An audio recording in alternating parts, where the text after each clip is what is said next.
Hello everyone, it's Left Playing here. Just checking in for a short update on Scrap Mechanic and the status of my project. And as well to tell you that I finally bought an SSD and installed Scrap Mechanic on it. And now I hope that everything is running good again, that all my problems are now problems of the past. And I hope this video will get recorded smoothly and without any stuttering, especially concerning the sound, because you couldn't hear a word I said in the last video I tried recording. I didn't upload it because it was just so bad. So yeah, let's hope everything runs smoothly, and let's get into the content, because I have some update news for the Dash 8.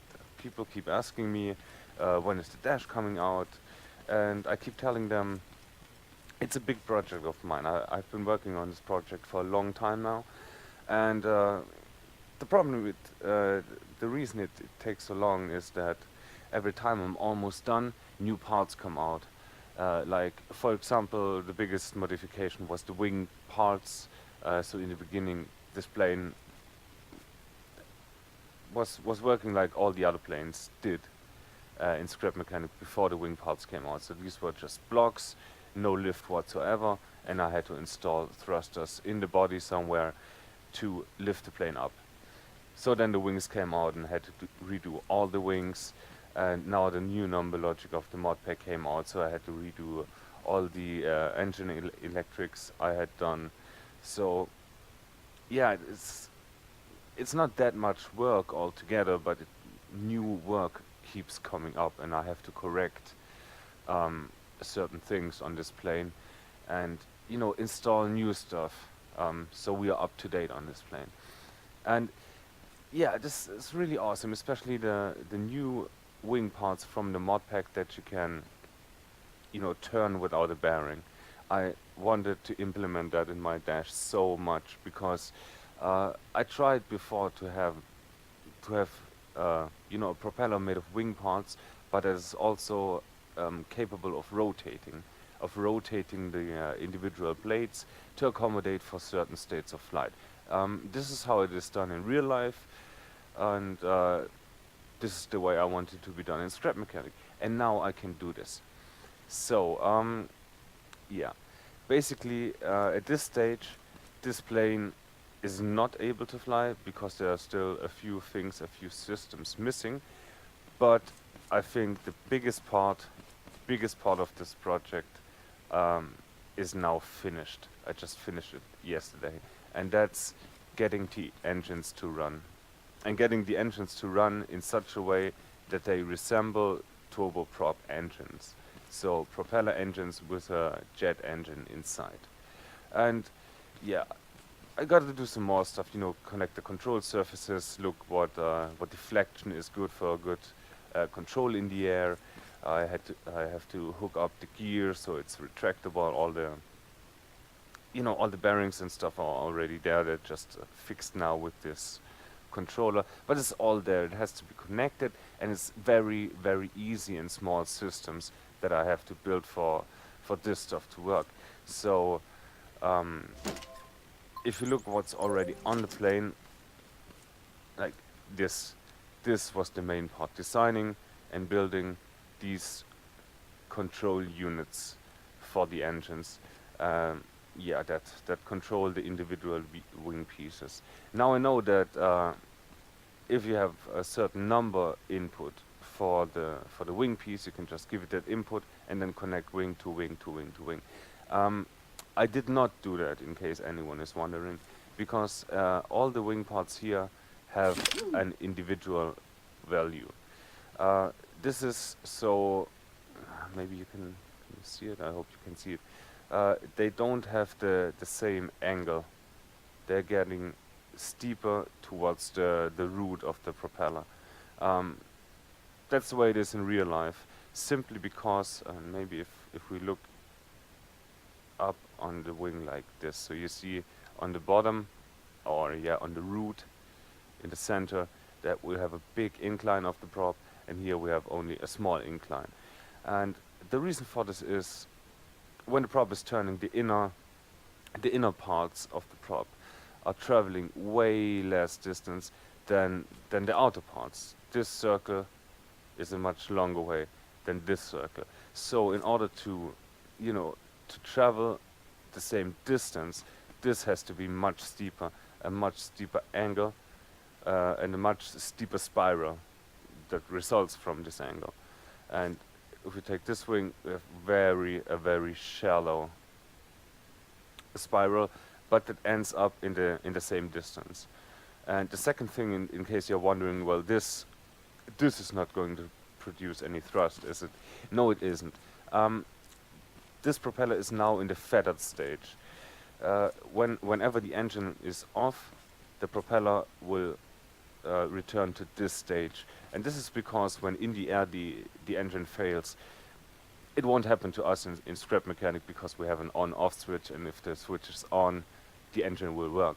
But in real life, it's like this. If the engine fails, the propellers will return to this stage in order to minimize the drag that is produced by these big propeller blades.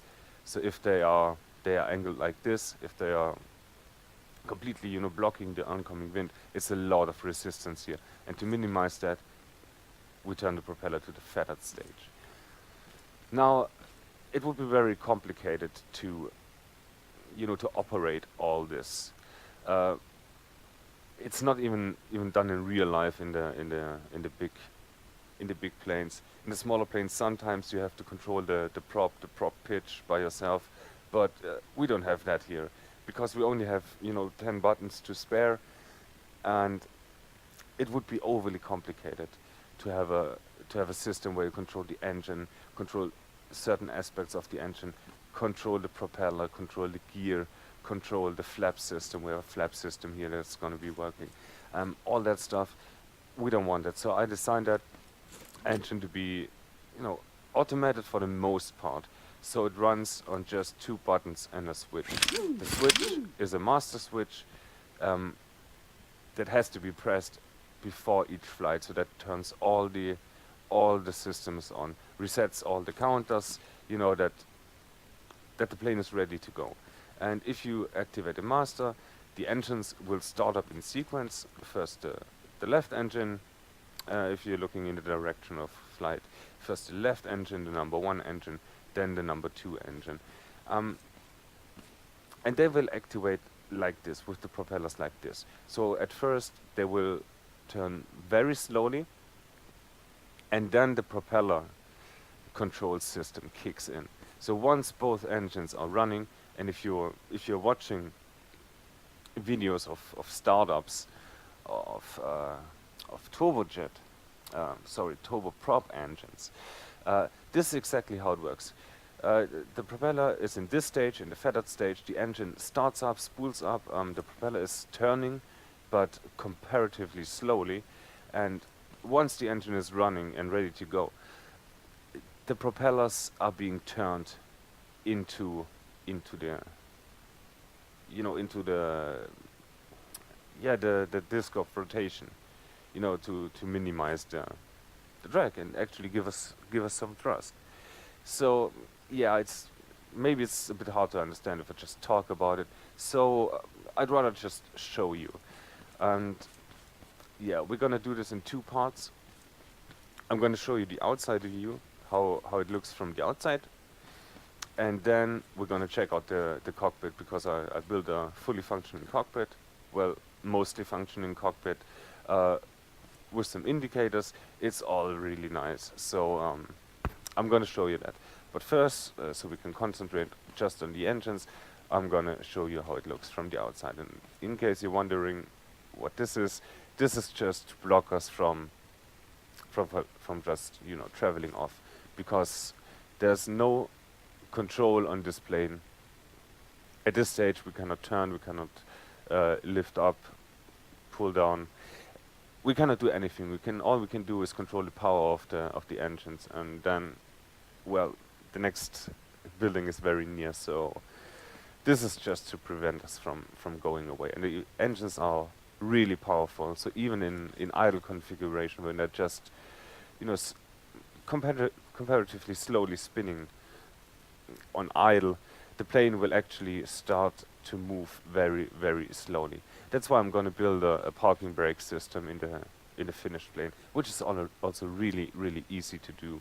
And if everything, everything goes well with making this video, and it's all good and no lag and no stuttering, yeah, maybe I will make a little series about this plane or about building planes in scrap mechanic generally, just to show you how I build my different systems. So maybe you can learn from me and build your own stuff, and you know, make your planes better. Just I think it's really good for planes to have these kinds of systems that are possible now with the number logic, because it makes it feel just so much more like real life.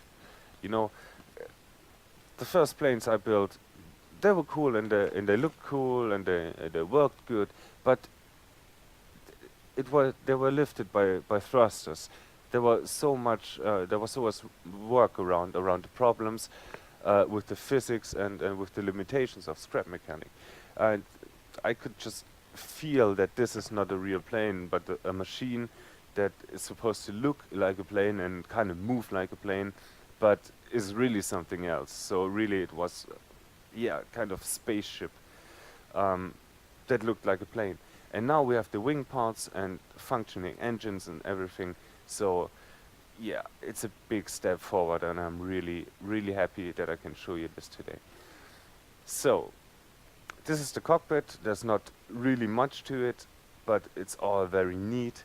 And you know, with these scotches, we only need one block of space for a display. So this would, I don't know, this would be a number display normally. So we would need three number blocks to display the value of that, of that display that goes from 0 to 100%. And we could do that on a display with more or less numbers. So that's cool. We have 6 indications here. We have 3 buttons and another indication, and that's it. And two more fields of, just lights that indicate stuff. So let's go from top to bottom, and I'll tell you what this all is. These 2 lights here, these are logic gates, but they don't do any logic. They have just one connections. They just serve as lights, because the surface panels, there is a surface light, but the logic panels, they just look better. You can color them. Yeah. So these are just lights, and these are the engine lights that indicate if the engines are running or not. So we will see these turn on in sequence when we start the plane later on. This is the gear indication, and because I don't have a gear system yet, this will not do anything, but in the future it will have a yellow light when the gear is traversing from down to up or up to down, when the gear is unsafe, or green when the gear is in the down and locked position. This is going to be the parking brake button. This is the gear up, gear down button. This is going to be the flap indication of the flap position. So there's nothing connected at the moment. That's why it's at 0. It's going to be at 50. So straight left to right to indicate the flaps are up, and will move in this direction. I hope you understand what I mean. It will move downward to indicate the flaps are going down or flaps are going up. Right. This is the master key, the master switch that turns everything on. And these indications are all for the engines. So one by one, these are left and right respectively, so I'm just going to do the left side now. This is the left engine power setting. This is the power setting that we actually give the engine. So when we start the plane up, these two indicators will go up to 10% when the engine is starting. And up until this point, up until they are both at 10% and running, we cannot do anything with the thrust. We cannot throttle up or throttle down. The thrust will become available when the engine is running on idle. Both engines are running on idle. So this is what we are giving the plane. This is our desired power output. We cannot go below 10% because that's the idle speed, and we can control it from 10 to 100%. This indication shows us the actual power setting, of the engine. So I've built in a little delay between the input and the output, because if you have a jet engine in general, and especially a turboprop engine, it takes a while to build up the power. So of course, we can go to 100% straight away, but in order for this big propeller in the back to spool up and to create that power, the engine has to work for a while and really put in some power. So you're gonna see we're gonna power up, and then both of the engines will follow. Yeah, looks really cool when it's working. And the blue indication is for the propellers. This reads directly the propeller RPM. And the propeller system is designed in such a way. This is getting a bit complicated now. The propeller system is designed in such a way that it has a certain target rotation speed. The target rotation speed for this plane is, I think, about 2000 RPM for the propeller. In real life, I think it's about 3000. I wanted to start with 2000 just to, reduce the problems that we have with the wings and the wings that rotate at high speed. It's working really well for the speed it's rotating and for the force it's creating. It's working like a freaking charm, I have to tell you. But yeah, you will see the indication go up until a certain point when we're in idle, and then go up more as we give the engine power.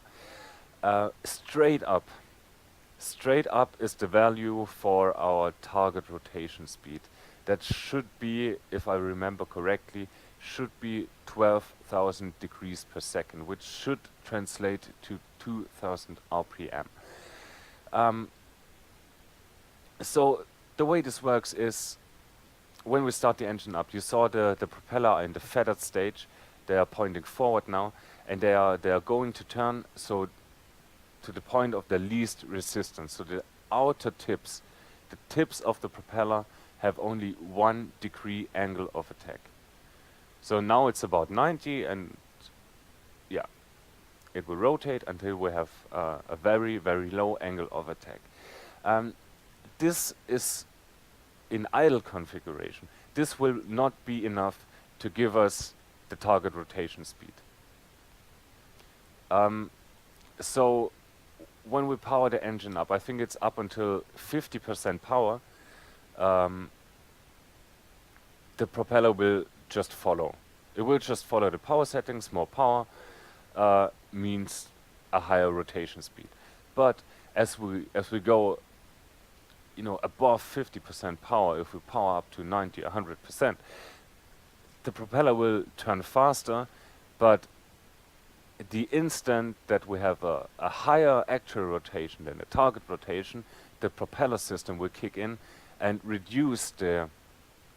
increase the angle of attack of the propeller, thus creating more thrust, thus creating more drag, and slow down the rotation. And you will see it will very nicely keep the propeller rotation in this range. It will overshoot a little bit when we power up but return, and also if we power down, it will go down a little bit but then return to the value up until the point where the power is not enough to, even with the 90-degree deflection, keep up the RPM, and then it will just drop to its idle value.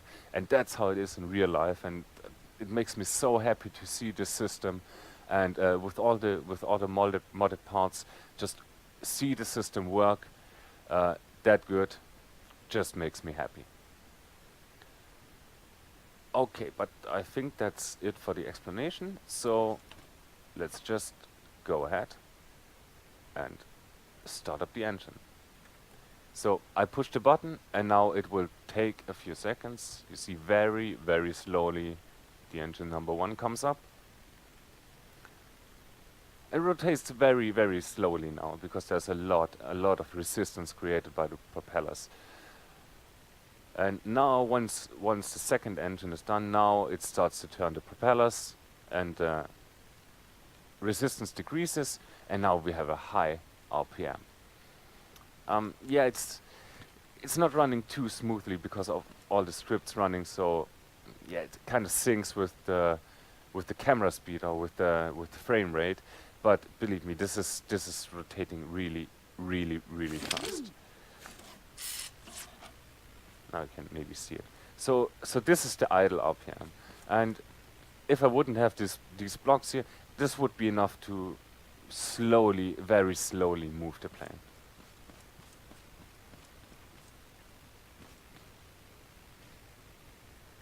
Right. I mean, we can power up, power down. You can't really see it here. You can't really see it if you're locked in on the ground. But yeah, we have power over the control over the power. Sorry, in this seat. Right. And we can turn it off again, and the propellers will automatically return to the feathered stage. Right, and then we can wait until everything is off. And we'll do the same thing in the cockpit seat.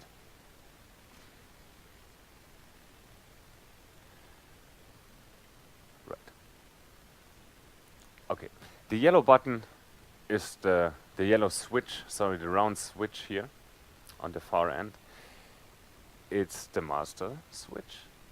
And if I press it, all the systems come on. So we expect now first the left indication to come up, idle indication, and the engine, the yellow indication to follow. And then engine number 2, our input gauge, and the power. Right. So now we are on idle. Both engines are running. These came up in sequence. We didn't look at that, but it's okay. It's it's just visual confirmation. You don't really need it. This is far more interesting. What's happening here? So now I have total authority over the power input, and I can just power up. And as you see, the engines have a big delay. It really takes a while for them to follow our desired power. So keep that in mind when you fly this plane. Set your power and wait for a little bit, or you get a feel for it, which power setting will be adequate for the situation. Alright, let's go back to idle, and now let's look at the prop RPM, the blue indication at the bottom. As I said, we can power up, and the RPM will rise up until we are at the top value. The top value is our target rotation. So if I power up more now, we will overshoot, but now you saw they come back to the desired value. And they keep it in that range very, very reliably. It's so nice to see. If I power down quickly, you see the RPM drops for a second, but it holds the value. And then when our power becomes too low, the RPM drops to the idle value. And that's it. If we press the master switch again, the engines will shut down in sequence, and we can set the parking brake. It's connected The button is connected, but the button is not connected to anything, so we don't have a brake. Just to show you what we would do in the real plane. We should also, set the parking brake before the startup, because there's a little spike of power, and it would drag us forward if we don't set the parking brake. So it's always advised to set the parking brake. Right. Yeah, the cockpit is very, very narrow. It's all very cramped in there. So sometimes we get launched out of the airplane from the seat. Sometimes we stay inside. Now it's not happening. But yeah, either way, I think that's something we just have to deal with. That's fine. I'm not going to make the cockpit any bigger.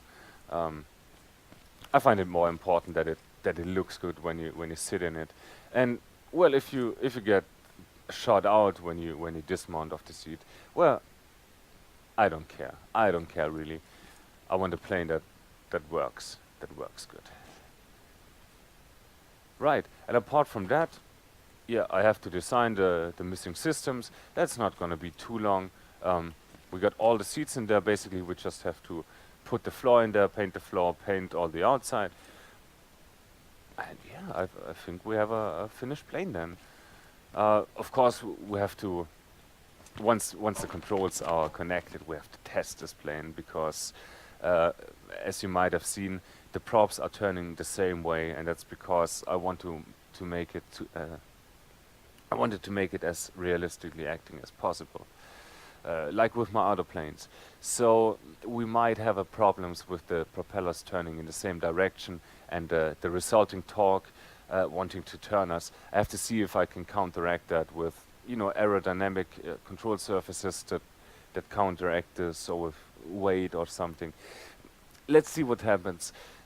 In the worst case, if I cannot counteract this torque force, I just have to reverse the direction of the propeller. It's going to be a little complicated because of all the connections, all the stuff with the modded wing parts. Yeah, but apart from that, I'm pretty confident that this plane will fly very soon and fly very good in the future. So look forward to it, and yeah, that's it for my quick update on the Dash, and I hope you enjoyed the video. Up until next time, bye bye.